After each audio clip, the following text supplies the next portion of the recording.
नमस्कार साथियों, स्वागत है आपका क्रेजी जी ट्रिक के ऑनलाइन यूट्यूब प्लेटफॉर्म पर। मैं हूं दिनेश साहू और आज के वीडियो लेक्चर में हम हमारी इंडियन ज्योग्राफी की 10 क्वेश्चन सीरीज को आगे बढ़ाते हुए नेक्स्ट लेक्चर डिस्कस करेंगे। टॉपिक का नाम है भारत का जल परिवहन या फिर जो भारत में प्रमुख पोर्ट हैं, बंदरगाह हैं, इनको हम डिस्कस करेंगे।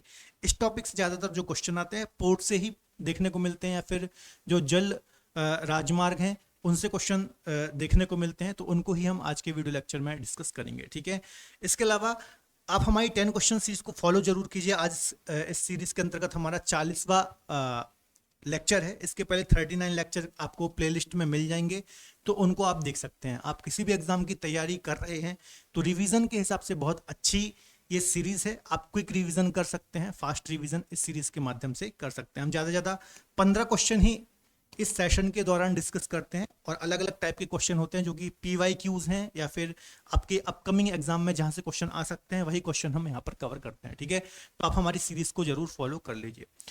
टॉपिक को स्टार्ट करने से पहले थोड़ा सा अपडेट देना चाहूंगा। यदि आप हमारे साथ जुड़ करके किसी भी एग्जाम की तैयारी करना चाहते हैं तो आप हमारी रूट एप्लीकेशन को प्ले स्टोर से डाउनलोड कर सकते हैं। ठीक है, यहाँ पर आपको डिफरेंट सब्जेक्ट मिल जाएंगे, इंडिविजुअल सब्जेक्ट मिल जाएंगे, फाउंडेशन कोर्सेज मिल जाएंगे। तो ये सभी कोर्सेज को आप बहुत ही कम प्राइस में, कम दाम में अवेल कर सकते हैं।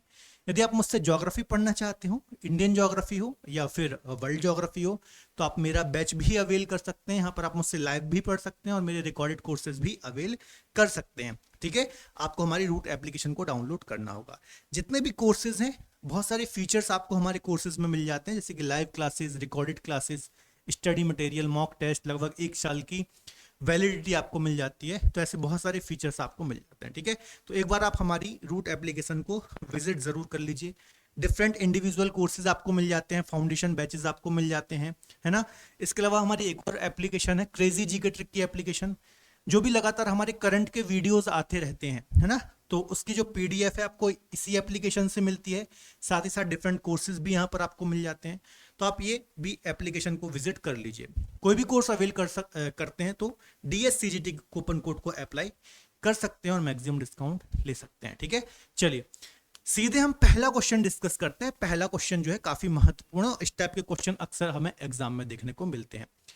ठीक है, सूची 1 और 2 है ना। सूची 1 में प्रमुख पोर्ट है और सेकंड में स्टेट दिए हुए हैं, तो इनको आपको सुमेलित करना है कि कौन सा बंदरगाह कहाँ है, कौन सा पोर्ट कहाँ पर है। ठीक है, भारत में लगभग 13 बड़े, है ना, लगभग आपको 13 बड़े और 200 छोटे बंदरगाह देखने को मिलते हैं। ठीक है, जिसमें से ये 13 जो बंदरगाह हैं ये हमें अच्छे से पता होना चाहिए किसकी विशेषता क्या है, कौन सा किस राज्य में लोकेटेड है, सिचुएटेड है ना। तो आज के वीडियो लेक्चर में हालांकि हम यही क्वेश्चन डिस्कस करेंगे। ठीक है, चलिए पहले हम इसका आंसर देख लेते हैं। सबसे पहला है कांडला, है ना, बहुत ही महत्वपूर्ण पोर्ट है। कई बार इंडिविजुअल क्वेश्चन भी पर्टिकुलर इस पोर्ट से आया हुआ है ना। तो कांडला आपको पता है गुजरात में है, तो पहले क्या हो जाएगा 4। ठीक है, नयावा सोवा ये हो जाएगा महाराष्ट्र। ठीक है, ये कहाँ हो जाएगा महाराष्ट्र। जो नयावा सोवा पोर्ट है, ये जो मुंबई पोर्ट है ना, मुंबई पोर्ट सबसे व्यस्त पोर्ट भी है भारत का और सबसे बड़ा पोर्ट भी है।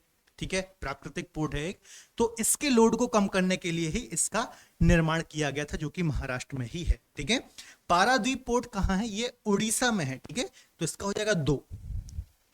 और अगला है तूतीकोरिन। तूतीकोरिन कहाँ है, तमिलनाडु में है। तो 4 1 2 3। ठीक है, ये देखिए सी आंसर ही इसका सही हो जाएगा। ठीक है, तो ऐसे क्वेश्चन एग्जाम में देखने को मिलते हैं, कौन सा पोर्ट कहाँ लोकेटेड है ये आपको पता होना चाहिए। चलिए एक बार जितने भी प्रमुख पोर्ट हैं उनको हम एक बार डिस्कस कर लेते हैं, आपका एक बार रिवीजन भी हो जाएगा और आपको पता भी होना चाहिए। ठीक है, सबसे महत्वपूर्ण पोर्ट देखिए ये, ठीक है, ये यहां पर जो आपको ये अंदर वाला हिस्सा दिख रहा है ना, इसको हम बोलते हैं गल्फ ऑफ कच्छ या फिर कच्छ की खाड़ी, इसको हम बोलते हैं कच्छ की खाड़ी। और इसी कच्छ की खाड़ी में ये गुजरात वाला रीजन है, यहाँ पर आपको कांडला पोर्ट देखने को मिलता है। इसकी विशेषता क्या है, ये भैया एक ज्वारीय पोर्ट है ना। ज्वार भाटा आपने सुना होगा, समुद्र के तल का ऊपर उठना ज्वार, फिर वापस चले जाना भाटा, है ना। डिटेल में हम नहीं जाएंगे। तो इसी मतलब जो शिप होती हैं बड़ी बड़ी, उसको तट तक लाने में ये जो ज्वार भाटा है ये सहयोग करते हैं, इसलिए इसको हम ज्वारी बंदरगाह बोलते हैं ना। कांडला पोर्ट गुजरात कच्छ की खाड़ी में हमें देखने को मिलता है, यहां से भी क्वेश्चन आता है। ठीक है, यहां पर आप देखेंगे मुंबई पोर्ट है, जो कि भारत का सबसे बड़ा प्राकृतिक पोर्ट है, सबसे व्यस्त बंदरगाह भी है। इसी के लोड करने के लिए एक और न्यावा सोवा पोर्ट जिसको जवाहरलाल नेहरू पोर्ट के नाम से भी जानते हैं, इसको डेवलप किया गया था। ठीक है, मारमागांव गोवा, इसकी विशेषता यह है कि भैया ये ज्वारी नदी एक बहती है, आपको पता है मांडवी और ज्वारी दो नदी ही हैं जो गोवा में प्रवाहित होती हैं। तो जो ज्वारी नदी का एस्चुरी वाला पार्ट है वहां ही आपको ये मारमा गांव जो पोर्ट है ये देखने को मिलता है, आपको याद रखना है। न्यू मंगलोर कर्नाटक, कोच्चि मालाबार में कौन सा ऐसा क्वेश्चन आ जाता है, कोच्चि यहां पर देखने को मिलता है केरल के अंतर्गत। ठीक है सॉरी। इसके बाद यदि आप देखेंगे तो ये वाला राज्य कौन सा है, तमिलनाडु में 3 पोर्ट आपको देखने को मिलते हैं, चेन्नई, एन्नोर और तूतीकोरिन। चेन्नई, एन्नोर, तूतीकोरिन, है ना। जो एन्नोर है इसको कामराज पोर्ट के नाम से जानते हैं, तूतीकोरिन को ओ चिदम्बरम पोर्ट के नाम से भी जानते हैं। ठीक है, तो ये तीनों आपको याद रखना है, चेन्नई में है। विशाखापट्टनम ये सबसे गहरा पोर्ट है, आंध्र प्रदेश के अंतर्गत आता है। पारादीप उड़ीसा, ठीक है, और यहाँ कोलकाता और विशाखापट्टनम के ही लोड को कम करने के लिए पारादीप को डेवलप किया गया था। ठीक है, तो ये प्रमुख लगभग 12 पोर्ट मैंने यहाँ पर बताए हैं। ठीक है, यहाँ पर आपको एक हल्दिया भी देखने को मिल जाता है, एक छोटा पोर्ट है, कोलकाता पोर्ट की सहायता के लिए बनाया गया था, तो हल्दिया पोर्ट भी आपको यहाँ पर ही देखने को मिलता है। ठीक है, तो ये सारे पोर्ट याद रख लीजिएगा, एक बार आपका रिवीजन करा दिया। फटाफट हम सारे एमसीक्यू उसको अच्छे से सॉल्व कर पाएंगे, इसी से रिलेटेड क्वेश्चन हमें देखने को मिलेंगे। ठीक है, भारत में टोटल कितने बंदरगाह हैं, कितने पोर्ट हैं, तो 13 बड़े, लगभग 13 बड़े और 200 छोटे बंदरगाह हमें देखने को मिलते हैं। ठीक है, ये आपको याद रखना है।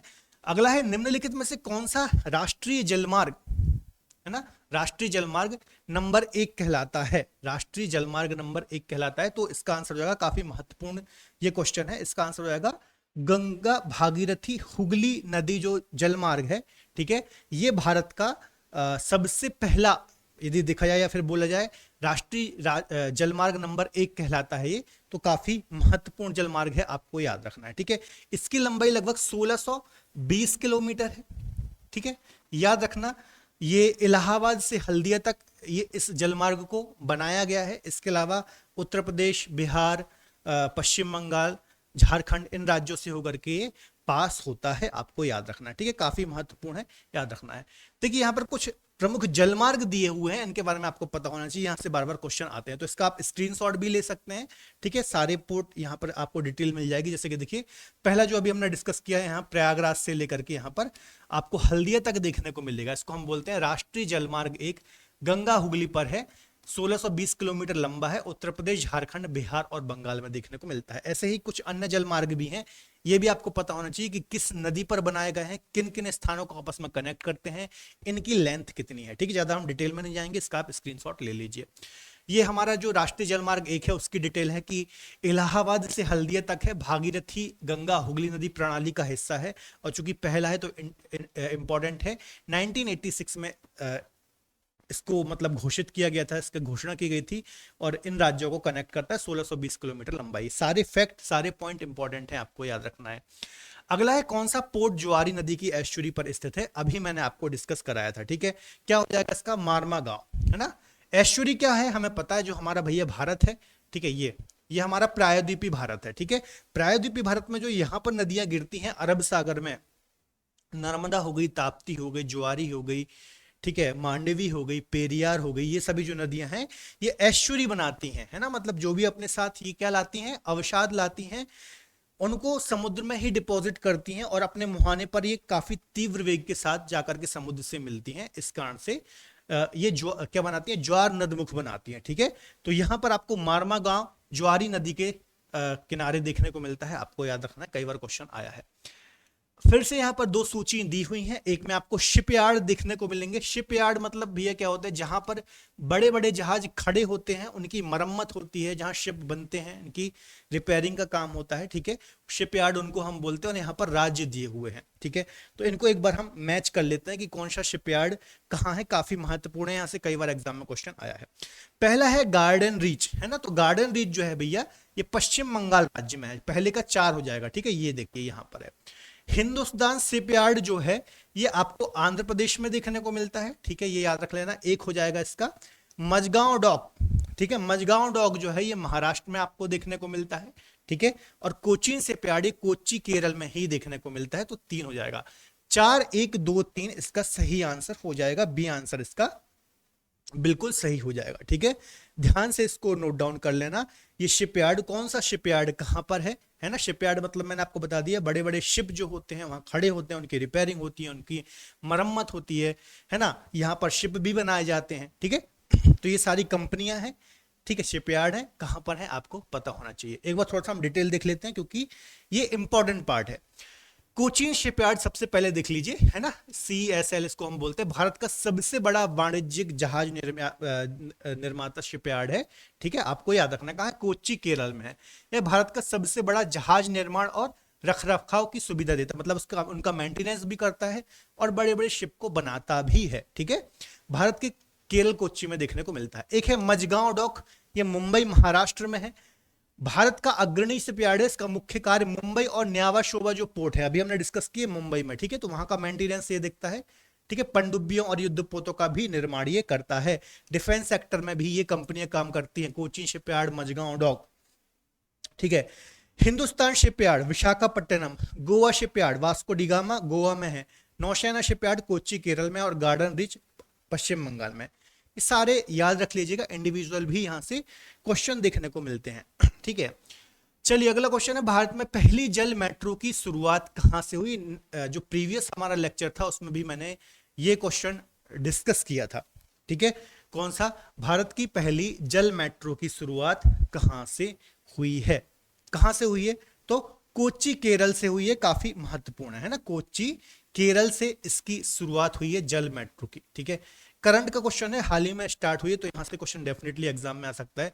ये कुछ इस प्रकार की जल मेट्रो है, आपको याद रखना है, काफी महत्वपूर्ण है। लगभग जो 10 आइलैंड है उनके मध्य में ये जो मेट्रो है ये चलेगी, आपको याद रखना है, पानी में चलेगी ये।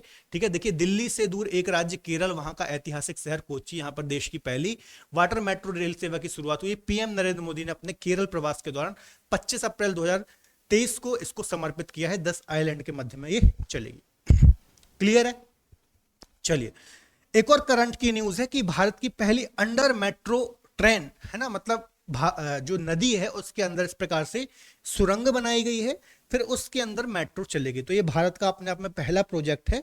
तो ये कोलकाता में बनी है, आपको पता होगा कोलकाता में पहली बार मेट्रो की शुरुआत भी हुई थी 1984 में। ठीक है, और यहां से पहले अंडर वाटर मेट्रो की भी शुरुआत हुई है। हुगली नदी सुरंग तल से 13 मीटर नीचे ये सुरंग बनाई गई है और जमीनी स्तर से 33 मीटर ये नीचे बनाई गई है। ठीक है, कुछ इस प्रकार से ये चलेगी। तो ये दोनों ही बच्चों करंट के इस टॉपिक से क्वेश्चन है, डेफिनेटली आपके अपकमिंग एग्जाम में यहां से क्वेश्चन हमें देखने को मिलेगा, तो इनको ध्यान से पढ़िए। ठीक है, चलिए अगला क्वेश्चन देखिए, आ गया कांडला पोर्ट। अभी हमने हालांकि सारे पोर्ट देख लिए, कहां पर है। अब बच्चे देख याद तो कर लेते हैं गुजरात में है, लेकिन उनको ये नहीं पता होगा किस जलीय निकाय में है। तो भैया ये कहां पर है, ये है कच्छ की खाड़ी में, है ना, गल्फ ऑफ कच्छ। मैंने अभी आपको बताया था ना, गल्फ ऑफ कच्छ क्या है, भारत का जो ये वाला हिस्सा है, ये वाला है ना, इसको हम बोलते हैं कच्छ की खाड़ी। यहाँ पर ये खंबात की खाड़ी, यहाँ पर है ये अरब सागर। ठीक है, तो यहाँ पर आपको ये पोर्ट देखने को मिलता है। ठीक है, आजादी के पहले जब भारत और पाकिस्तान एक थे तो कराची पोर्ट बहुत ही महत्वपूर्ण भूमिका निभाता था। ठीक है, ऑयल वगैरह का जो हम आयात करते थे, अन्य वस्तुओं का जो आयात करते थे पूरे उत्तर भारत में, है ना, क्योंकि देखिए आप हमारे भारत को देखेंगे, थोड़ा सा मैं आपको समझा देता हूँ इसका पोर्ट का कितना महत्व है। ठीक है, ये हमारा भारत है, यहाँ पर ये उत्तर भारत है ना, नॉर्थ इंडिया है यहाँ पर हमारा। ठीक है, यहाँ पर ये पोर्ट है, क्या नाम है इसका, कांडला पोर्ट, जो कि एक ज्वारी बंदरगाह है गुजरात में। ठीक है, तो यहां से जो भी मैक्सिमम चीजें क्या होती है, आयात इसी पोर्ट में होती है ना, दूसरे देशों से जो सामान आता है, ऑयल आता है, वो इसी पोर्ट में आता है और फिर यहां से पूरे उत्तर भारत में सड़क परिवहन के थ्रू डिस्ट्रीब्यूट होता है। बात समझ में आ रही है ना, इस प्रकार से पूरे भारत में इसको डिस्ट्रीब्यूट किया जाता है। ठीक है, तो काफी महत्व है। इसके पहले यहाँ पर कराची पोर्ट, भारत पाकिस्तान वाला हिस्सा जब भारत का ही हिस्सा था, तो इससे पहले जो पोर्ट, जो कराची पोर्ट जितना महत्व रखता था, है ना, चूंकि वो पाकिस्तान में चला गया, तो उसके बाद कांडला ये वाला जो बंदरगाह है, ठीक है, इसको अच्छे से डेवलप किया गया और इसका महत्व काफी ज्यादा बढ़ गया। तो आपको याद रखना है, एक ज्वारीय बंदरगाह है, काफी महत्वपूर्ण पोर्ट है, और कहां पर है, तो कच्छ की खाड़ी में हमें देखने को मिलता है। ठीक है, पारादीप का विकास जिन बंदरगाहों का भार कम करने के लिए किया गया, अभी मैंने आपको बताया था, तो कोलकाता और विशाखापट्टनम, है ना, एक पश्चिम बंगाल में है, एक आंध्र प्रदेश में है, बीच में उड़ीसा में पारादीप है। तो इसको डेवलप किया गया था ताकि इन जो ये पोर्ट हैं इनके लोड को कम किया जा सके। ठीक है, चलिए, निम्न में से कौन सा तट कोच्चि बंदरगाह से संबंधित है ना। कोच्चि मतलब केरल, है ना। यहां पर आप देखेंगे तो ये केरल वाला जो हिस्सा है इसको हम बोलते हैं मालाबार तट, है ना। हमने पढ़ा है, सारे लेक्चर हम पढ़ते हुए आ रहे हैं, तो इसको हम मालाबार कोस्ट बोलते हैं। तो मालाबार तट में ही आपको कोच्चि बंदरगाह देखने को मिलता है। ठीक है, चलिए, अगला क्वेश्चन है, भारत में निम्नलिखित में से कहां सबसे बड़ा पोत प्रांगण है। अभी मैंने आपको डिस्कस कराया कोचिन शिपयार्ड, है ना। यहां पर जहाजों की मरम्मत होती है, जहाज पनडुब्बियों का ये निर्माण भी करती है। सबसे बड़ा ये पोत यार्ड है, शिपयार्ड भी है। ठीक है, याद रखना। अगला है, निम्नलिखित में से कौन सा भारत का प्राकृतिक बंदरगाह नहीं है। अब ऐसे क्वेश्चन भी एग्जाम में हमें देखने को मिलते हैं। ठीक है, कौन सा प्राकृतिक नेचुरल बंदरगाह नहीं है, तो इसका आंसर क्या हो जाएगा, इसका आंसर हो जाएगा चेन्नई। ठीक है, जो चेन्नई है ये कृत्रिम पोर्ट है ना, प्राकृतिक नहीं है, कृत्रिम पोर्ट है। आपको याद रखना है, काफी महत्वपूर्ण क्वेश्चन है। ठीक है, भारत का दूसरा सबसे व्यस्त बंदरगाह है मुंबई के बाद, मुंबई सबसे व्यस्त बंदरगाह है, उसके बाद चेन्नई है।